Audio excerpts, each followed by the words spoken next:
Salman F Rahman এখন দাড়ি কাটতে আপনি দরবেশগিরি যাইব? হ্যাঁ, এই যে দুদুক ওই যে ছাগলের ওই ভদ্রলোক রে 3 বার সাদা কাগজে সাইন দিয়েছে, সে দুর্নীতিবাজ না, ছাগল কিনতে গিয়ে দুর্নীতিবাজ ধরা খাইল। সালমান এফ রহমান আপনারা দরবেশ বলতেছেন, এই ভদ্রলোক শেয়ার মার্কেট ধ্বংস করে দিয়েছে। আনোয়ার ভাই বললো না, অনেকের পরিবার আত্মহত্যা করছে, অনেকের পরিবারের বোনের থেকে টাকা নিয়ে আসছে, ছোট ভাইরা এই টাকাগুলো লুট করে নিয়ে গেছে। ওই সরকার তো কোনোদিন কোনো কথা বলে নেই।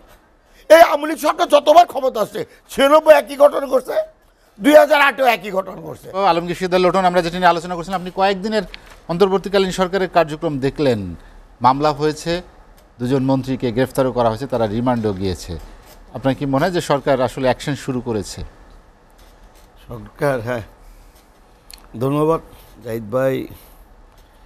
দীর্ঘদিন রাজনীতি করা পুরখা মানুষ সৈয়দ ইসলাম বাবু ভাই এবং আনোয়ার ভাই, সরকার তো কার্যক্রম শুরু করবো না মানে একটা অরাজনৈতিক ডক্টর ইউনূস, উনি একটা ভদ্রলোক মানুষ, উনাকে কিন্তু উনি আসার সময় উনি প্রধান উপদেষ্টা হয়ে গেছে না। দেখেন, এই ভদ্রলোক যখন লিফট পাইতো না বন্ধ করে দিছি লিফট, পায়ে হেঁটে উঠছে, 6 তলায় উঠো। হ্যাঁ, এই যে কাজগুলি করছে, এটা কি কোনো ভদ্রলোকের কাজ? এটা কি আল্লাহ তাআলা দেখে না? সৃষ্টিকর্তা তো আছে একজন। এই সৃষ্টিকর্তার নিয়তির খেলা, এই নিয়তির খেলাকে 15 বছর 7 মাস নাকি 16 বছর 7 মাস হইল? 15 বছর 7 মাস। 15 বছর 7 মাস কই? 42 সাল পর্যন্ত থাকার কথা ছিল। আমি তো মাঝে মধ্যে ঘরে বসে বসেছি, 42 সাল এ পর্যন্ত বাঁচুন না। এই স্বৈরতান্ত্রিক মানসিকতাটা এরাই যদি থাকে, তাহলে এই দেশে কী অবস্থা হবে? ভাই, আপনি যেটা সাবজেক্টটা বললেন যে ডক্টর ইউনূসের টিম, এরা ভালো টিম, এরা তো নিরপেক্ষভাবে এই দেশ পরিচালনা করবো, এটাই আমরা আশা করি।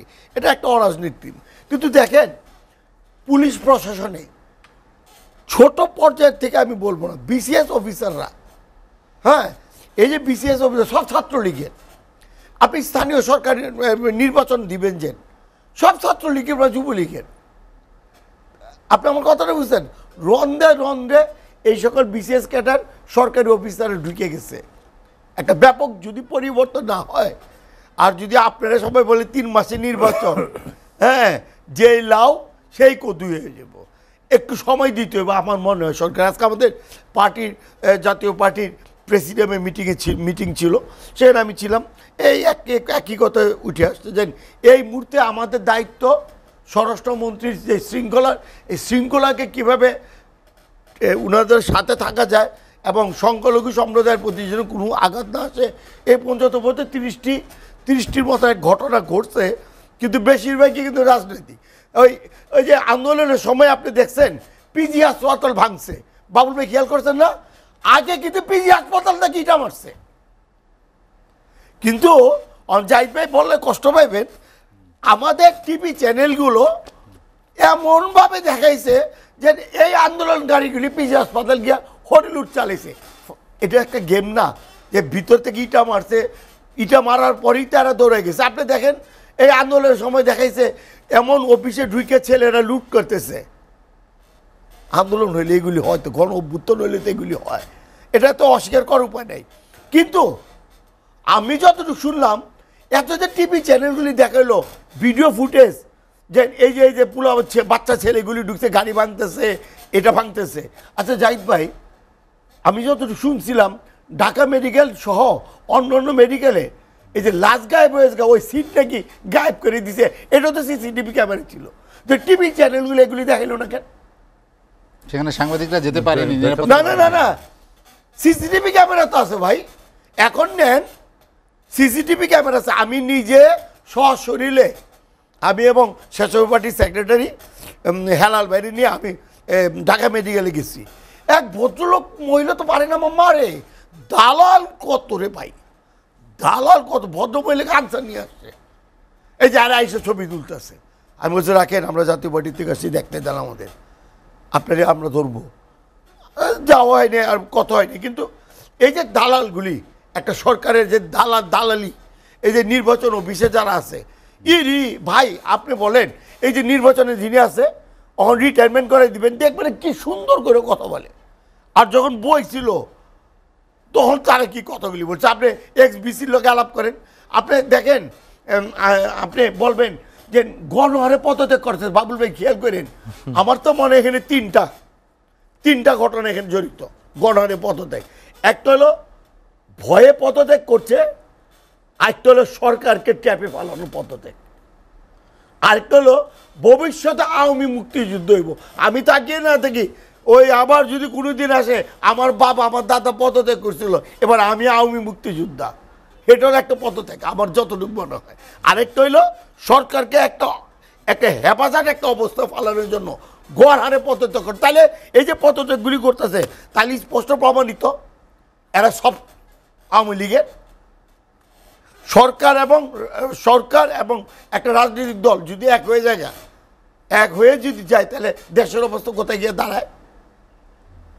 গিয়ে দাঁড়াইব এই অবস্থা যে এই ব্যাপারে যদি আমি প্রধান উপস্থিত ডক্টর ইউনূস সাহেব উনি আসছে ওনাকে অভিনন্দন জানাই ওনার টিমকে আমি অভিনন্দন জানাই আমি ডক্টর ইউনূসের কাছে অনুরোধ করব এই সকল ব্যাপারে যদি আপনি না দেখেন একেবারে রুট লেভেল থেকে নিয়ে দুর্নীতি এই যে দুদুক ওই যে ছাগলের ওই ভদ্রলোকরে 3 বার সাদা কাগজে সাইন দিয়েছে সে দুর্নীতিবাজ না ছাগল কি থেকে দুর্নীতিবাজ ধরা খাইল তাহলে ওই দুদুকে 3 বার তারে মুক্তি দিল কিভাবে দিল সালমান এফ রহমান আপনারা দরবার বলতেছেন এই ভদ্রলোক শেয়ার মার্কেট ধ্বংস করে দিয়েছে আনোয়ার ভাই বললো না অনেকের পরিবার আত্মহত্যা করছে অনেকের পরিবারের বোনের থেকে টাকা নিয়ে এসেছে ছোটো ভাইরা এই টাকাগুলো লুট করে নিয়ে গেছে ওই সরকার তো কোনোদিন কোনো কথা বলে নেই এই আওয়ামী লীগ সরকার যতবার ক্ষমতা আসছে 96 একই ঘটনা করছে 2008-এও একই ঘটনা করছে এই যে শেয়ার বাজার খেলতে খেলতে বাচ্চাগুলো থেকে টাকাটা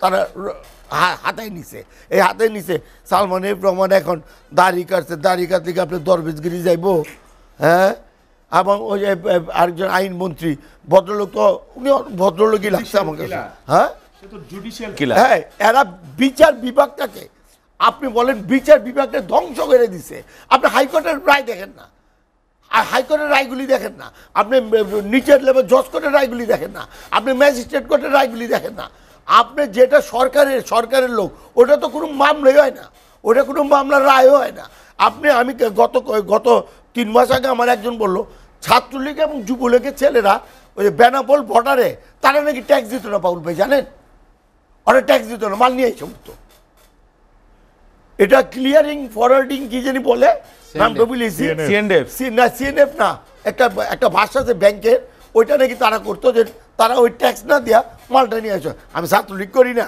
বাবা কন্ডাক্টরের গলা আছে না বহুত বড় আমি যুবলীগ করি না ট্যাক্স দিত না নাকি এটা নিয়ে এসে পড়তো তো এই যে নিয়ে এসে পড়তো তো দেশের অর্থনীতির অবস্থা কোথায় গিয়ে দাঁড়াইছে এই ট্যাক্স দিলেই তো আমাদের অর্থনীতির একটা অবস্থান তুলে ধরে তাই হ্যাঁ ঠিক আছে শেষ করতে বিরতি নিতে চাই বিরতির পরে আবার শুনবো।